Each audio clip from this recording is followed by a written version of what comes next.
Hi, my name is Khleif, and I'm the host of the Lifetime Cash Flow Through Real Estate Investing podcast. And every week I interview multifamily rock stars, and we talk about how they've built incredible wealth for themselves and their families through multifamily properties. So hit the like and subscribe buttons to get notified every Monday when a new episode comes out. Let's get to it. Welcome to another edition of How to Build Lifetime Cash Flow Through Real Estate Investing. I'm Khleif, and I am thrilled you're here. And I'm super excited about today's interview with my friend Jorge Abreu. Now, George and I have known each other a while. He's been to my boot camp. He's a hitter, and we had a lot of fun because we were both at a mastermind in Jamaica recently, and really got to know each other a little better. Now, George, if you don't know him, he's in over 1,700 doors as a GP, and he's a LP in 1,000 doors. Now, he's the CEO of Elevate Commercial Investment Group, and he's also got a construction company called JNT Construction. In fact, we had them help us with an asset that we've got under contract right now in Dallas called Cottonwood, 270 units. He helped us with some of the due diligence there. And so really excited to have him on the show. Welcome, brother. Thank you, man. Thank you. I'm excited as well. So let's have some fun today. So, let's start the way we always do, George, and just have you tell my listeners a little bit about your background, how you got in the business. I know there's a big construction component, but let's educate anyone that has not heard you've been interviewed before.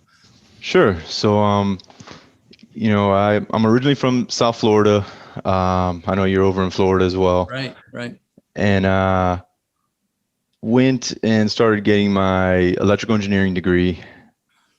Throughout those 5 years of getting my degree, I kind of realized that I didn't really want to go down that path of being an engineer. And I really wanted to open up my own company. I wasn't sure what at that time, but started doing some research on successful individuals, and it kind of kept coming back to real estate at some point in their careers. So that's when I started digging into real estate investing, and started looking into single family first, and started doing some deals. I got educated and started doing some deals. At that point, I had already graduated, and I was working at UPS in the engineering department. Oh, I worked at UPS loading trucks. I like to tell that story. Okay. Yeah, for 2 weeks. I lost about 10 pounds. Hardest job I ever had in my life. Sorry to interrupt. I just, that's one of the more embarrassing moments of my life. Anyway, so you were in engineering. At least, we weren't. Yeah, I mean, it was still, UPS doesn't play, man. No, they don't. They put you to work. Right. So, I was doing deals while I was there working, and finally started doing enough consistently where I felt like I was losing money by having my W-2. And this was single family still? Still single family at that point. And this was when and where? This was in South Florida. Before the crash. Like Miami, Hills, Broward or Dade? Yeah, okay. Mainly Miami. Okay, Miami, Dade. So and this was when approximately, how long ago? 2005, 2006. Okay. Before the crash. Okay. Before the crash. Yeah. Okay. So, started doing pretty well, and decided to quit my W-2 and start doing full time. Nice. Mainly we were doing wholesales and fix and flips. Mm-hmm. Wasn't really holding on to many properties. I really fell in love with the transforming the properties and sure. Taking these ugly. That's fun. That's a lot of fun. Yeah. Yeah. So then the crash happened, and that's what made me make the move to Dallas. We were pretty lucky when the crash happened, in the fact that we weren't holding a lot of properties. Good, because they got devastated down in, the whole state of Florida. Everybody knows my story, but so you're lucky. Good. Yeah. And then, so we started looking into a couple of different markets, and Dallas was one of them. We knew another investor that had made that move a couple years back, and went over there, and it was crazy. It was like night and day compared to what was happening in Miami. So we were sold right away, moved to Dallas. Instead of jumping back into the fix and flips, just because the market had kind of changed, then we started doing single family rentals. We started doing some smaller multifamily, like eightplexes and whatnot. And this was in like eight and 9 or 10 or well, okay. Around 8, we moved in 8, and then Okay. Gotcha. as soon as the market started heating up again, so I guess let me go back a little bit on those rentals. I didn't enjoy managing them that much, and it was very hands-on. Couldn't really afford to have a property manager or for it to make sense. So we were out there collecting rents and all that good stuff. So as soon as the market started heating up again, I went ahead and we sold everything, and started doing the fix and flips. And as I wanted to scale the fix and flips, I kept running into the issues with contractors. We had been burned once in South Florida as well. Then got burned here in Dallas. And that second time, that's when I decided to open the construction company. I knew for me to scale, I was gonna have to bring that in-house. And it worked. Did you become, sorry to interrupt, did you become a GC yourself? Did you hire a GC? Tell me what you did in that regard. So the interesting part of this, which took me a while, especially coming from Florida, Florida, you have to have a general contracting license. Right. You have to go through the education and whatnot.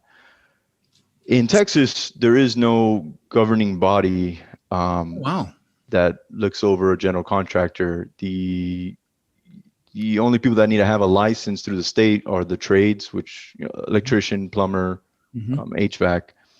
But you can literally just show up and say, "Hey, I'm a general contractor."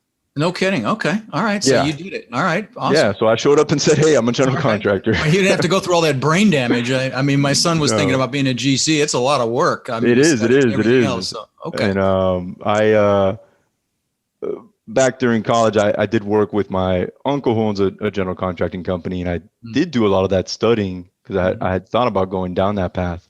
So I don't know. I felt I had that I could do it, and went ahead and got it started. It was a lot of learning in the beginning, like everything else, but put some good systems and procedures in place, and we really started cranking out the fix and flips.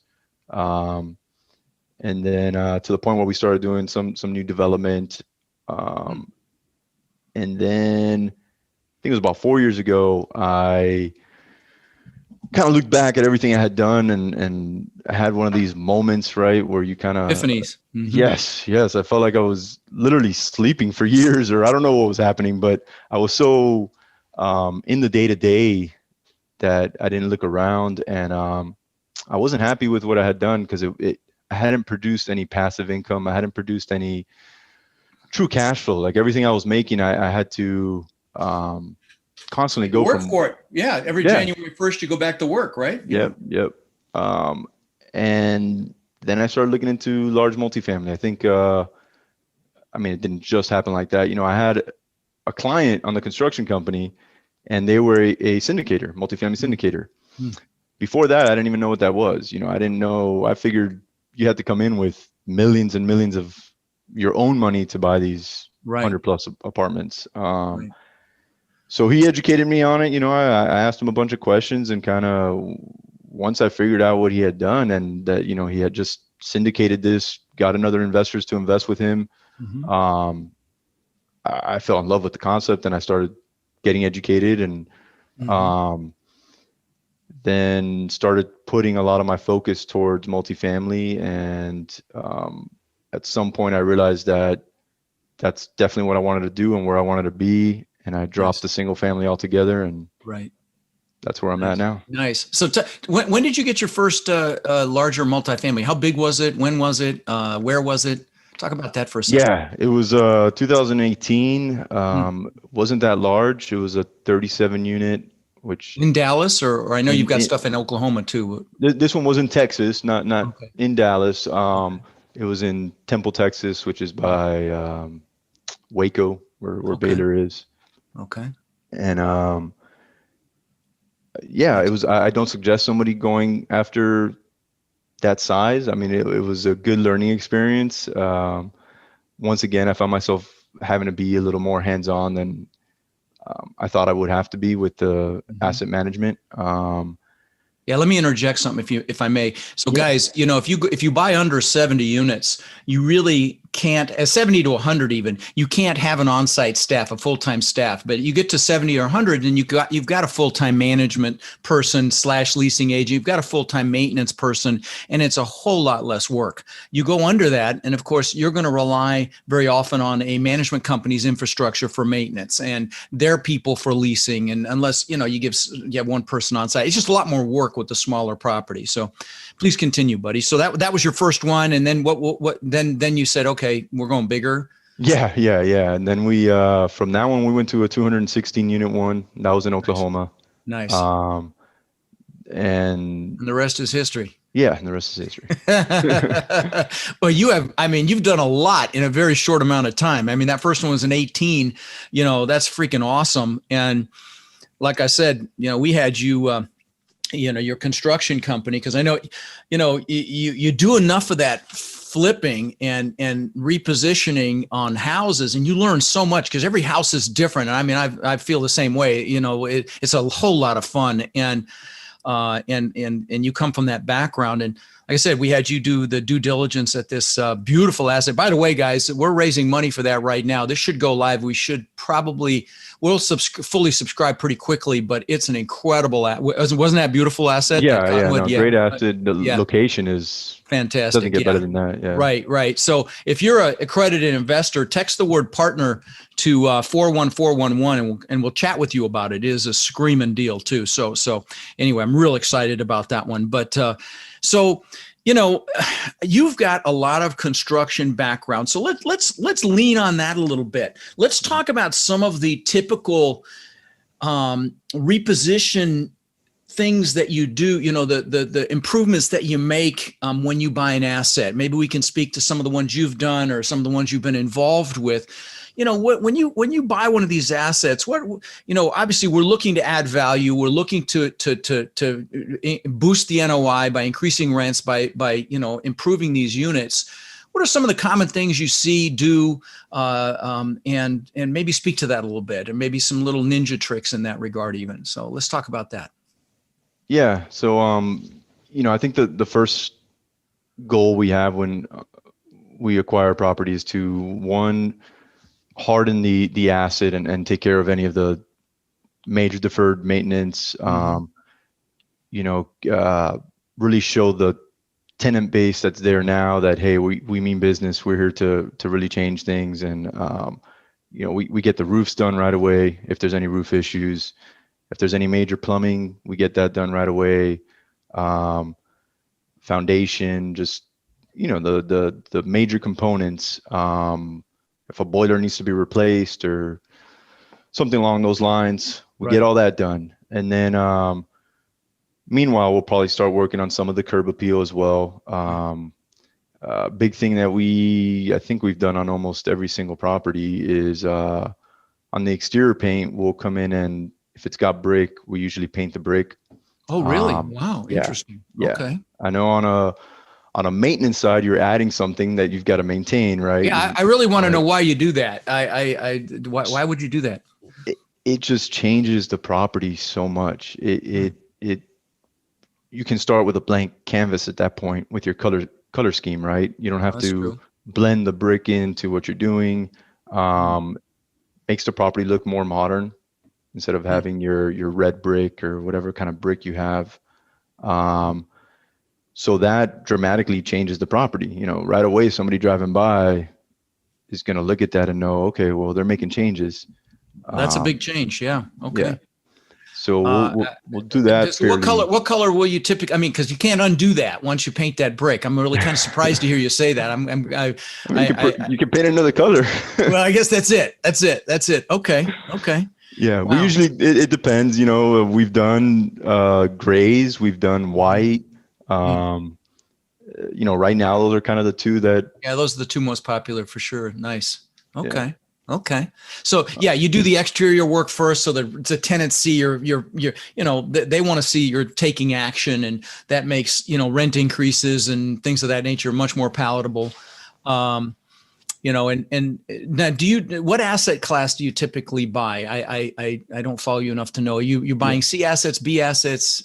assets? Typically see, Hmm. heavy lifts. We have, especially with COVID, and we started looking more into B class. But that was mainly because the bridge loans Right, disappeared for a right, bit, and right. they're coming back pretty hard now. Hmm. So um, I like both. That Okay, there's okay. yeah, it's Fair enough. And when you get a C asset, do you one of the things we like to do is immediately put a big camera system in, so we can monitor things, which has really been important in several situations for us recently.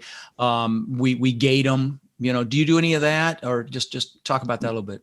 so most of the C class assets that we acquire, they're not secured. The gates are either Right, busted or um, right, yeah. So we come in, we do that. We usually rebrand as well. right. Depends, unless it's got a good reputation, we'll consider keeping it. I think we've only done that And to for those one of of you them. that are brand new, yeah, for those of you that are brand new, rebranding means you rename it. And so what you want to do when you look at an asset is you look at what the online reputation looks like. You go on Google and see, if everybody hates this place, then yeah, you better change the name. And it's called rebranding. And it sometimes can be kind of costly because you're going to put a new, landmark sign up and have to change your documents and website and all those things. But sometimes it's a must do. So please continue. For those that didn't know what that meant. Yeah, and then we start upgrading units depending how many vacant units we have at a given time. We want to try to get that done as quick as possible. So how many will you typically do at a time? If that's a number you can throw out there, and then I'd love to hear about. Let's start with that, and then I'd love to hear about your heaviest lift. What you did in your, because I mean you're in the construction business. You've probably done some real big ones. So Yeah, curious. yeah. So as far as how many units, it depends. We're pretty good about mobilizing our crews. I think on our largest one, we had a $10 million capex on 1,300 Wow, units, wow, and wow, that's huge. yeah, at one point I think we were doing if I remember correctly, I mean we were completing maybe 10 to 15 units a week. Wow. This is on 1,500 units. Hell, that's almost your whole portfolio. So that was one really big 1,300, purchase yeah, you made. 1,300 unit. Yeah, it was a five 13. property. Wow. Wow. Wow. And what was the talk about the components of the reposition? I mean, what were the improvements that you made on the inside of the units? It was your typical C class upgrade. We Okay. didn't go too crazy. It was just uh, paint everything, new flooring, refinish countertops, refinish tubs and shower So you surrounds. resurfaced, you didn't replace. Okay, so it was a standard LVT floors and so Yep. fixtures, things of that All new nature. fixtures. Yeah. Okay, fair enough. So I know that you help other companies with due diligence, obviously, because you helped us with Hmm. that Dallas asset. And so maybe let's talk about that for a minute. When you're going in to do the due diligence on an asset, um, talk about that process. Yeah. So I like to think that we bring a different twist to it where, even if it's not my asset, I'm going to look at it like it is. And I know at the end of due diligence, I want to know what my full capex is going to cost me, not just my deferred maintenance, um, not just some items. Like I want to know exactly what it's going to cost to get the capex, the full business plan done. So one thing we do is when we go in for other investors, we're looking at the upgrades too. We're not just looking at the deferred maintenance. I mean, we're definitely going to take a hard look at all those items.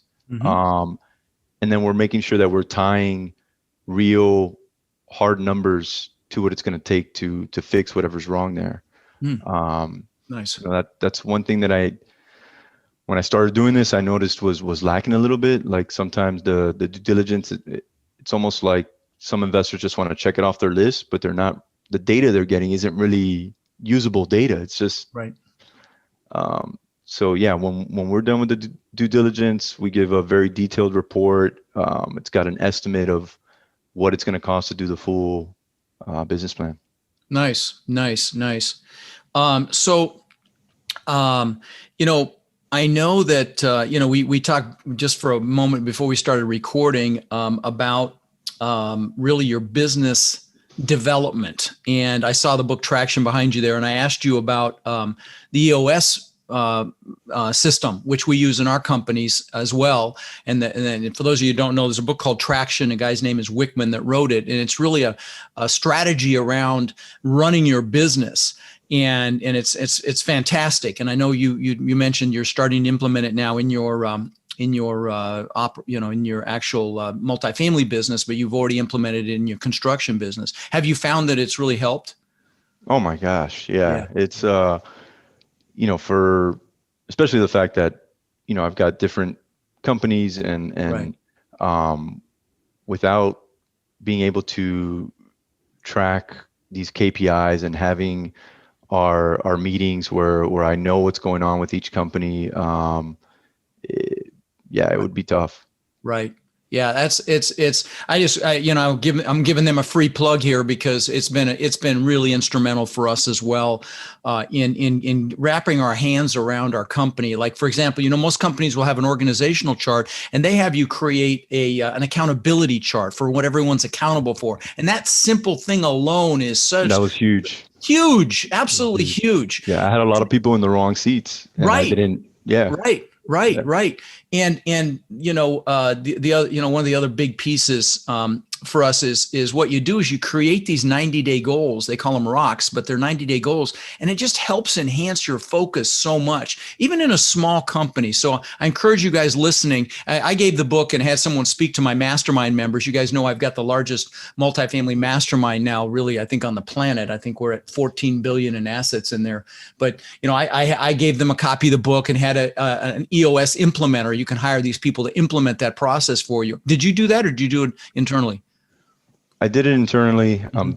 I may. No, I'm pretty same, and I'm pretty sure we're going to hire someone to really help hone it for us. Now, guys, I know we're off on a tangent for those of you who haven't even bought a multifamily yet, but it is really good system you should look at. That's a great book you should read, just kind of as an aside. But let's shift gears for a minute. I see this awesome poster behind you. Looks like a vision board. Is that a vision board? That is a vision board. It's freaking awesome. If you guys aren't seeing this, I mean, he's got all these statements, these things that he's embodying, like worthy, resilient, brave, motivated, happy, fun. All these states of being that he's emulating, and quotes from hitters and luminaries and pictures of things that he wants. And guys, okay, here's a guy that has made millions just in the last couple of years alone. So this is what we call a clue, my friends. Okay. And so, and I've got my vision boards. They're behind my green screen here, and I won't make you suffer through seeing those. But the point is, the successful people know to manage their focus, especially in this crazy time that we're in right now. I mean, don't get me started on this election, but on that note, let's pivot to that for a second. What are your thoughts economically with what's happening with the new Biden administration and the prospect of socialism and I think all of that? The most important thing you said right there was focus. Right.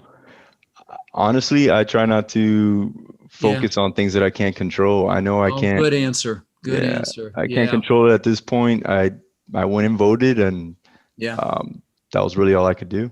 Yeah. Now, good answer. And it's going to be interesting to see what happens. And the country's very divided on all of this. I have some concerns because he's now he can pretty much do whatever he wants, and he's talked about eliminating the 1031 exchange. I was about to say my biggest concern are the taxes right now. Capping depreciation, raising taxes. I think a lot of interesting things are going to happen over the next couple of years with that. So. be real interesting to see. But we're in a very interesting time. We're recording this actually on January 7th. So yesterday was when they stormed the Capitol.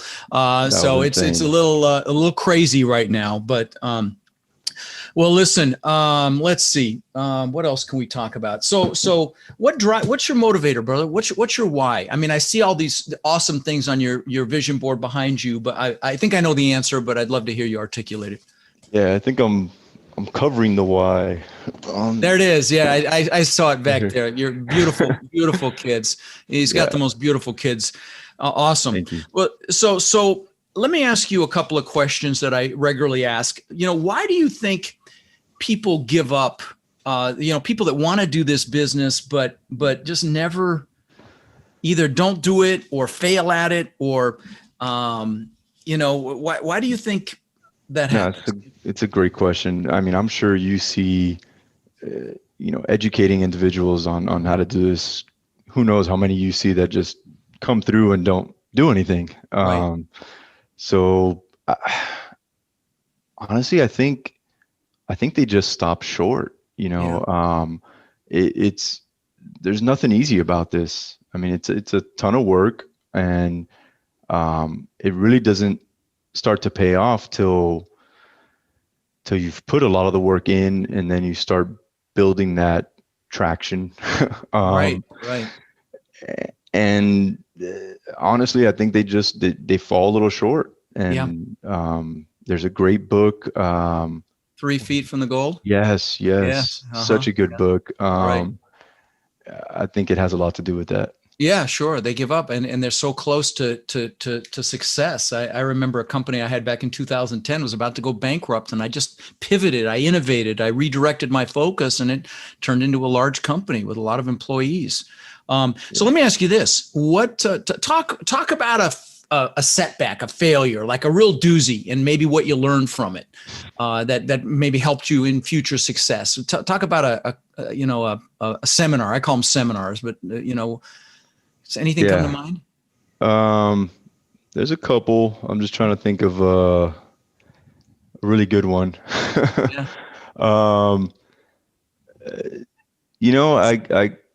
Okay. So, I mean, there was one point before I started kind of making that tilt towards multifamily where I felt like I was spread really, really thin, and I was growing the construction company. I was growing the single family investments. I had a roofing division as part of the construction company, which was becoming almost its own monster. And I was growing that. I didn't have the EOS implemented. So, I mean, I was working 18 hours, 20 hours a day, and I finally realized that I had to focus, that it was just, I couldn't do it all, at least not with proper systems and a proper team in place. Right. And as soon as I realized that, and I really started to trim some things out and trim the fat here and there, it was a game changer. Yeah. And guys, that resonates with me so much, because I remember back when I had a couple of frozen yogurt shops, and I had a carpet cleaning business, and I had vending carts selling ice cream bars, and I was flipping houses, and everything suffered because my focus was so diluted. And once I got rid of all the fluff and just focused on real estate, I bought 500 houses and some apartments in that next rush. You can't allow your focus to be diluted. Focus is power. And right now, more than ever, you need to direct your focus. If you're listening to me, you're a leader, and focus is so important right now. Even if you're just leading your family, it is so critical that, you bring in the good stuff and you don't get sucked into the media and all the crap that's out there right now. And, really pay attention to that. Now, let me ask you this. You said you were working. What did you have to sacrifice to get to where you are right now? Everybody thinks it's just, easy and all that. What'd you have to sacrifice? Oh man, I've quite a bit. My my social life is pretty minimal. It's starting to build it back up, but I mean, you know, mainly working, not a lot of going out, and you know, I'm not saying it's right, and I'm not saying that that's what you need to do. You know, I do think actually celebrating some of my wins, I need to get better at that for sure. Yeah. But you know, a lot of the sitting around, and I'm never just relaxing. Right. How about time with your babies? Is that suffered, or is that are you pretty good about managing that? So it's suffered a little bit, but before it got to a certain point, I made it a priority, and there's not one. I can say that there's not one important aspect of their life where I'm not there. Oh, that's good. Yeah, that's good. That's my greatest regret in life. You know, I tell people that, you know, I would come home and I'd play with my kids, but I was so focused on success, I was distracted. And so I wasn't there mentally.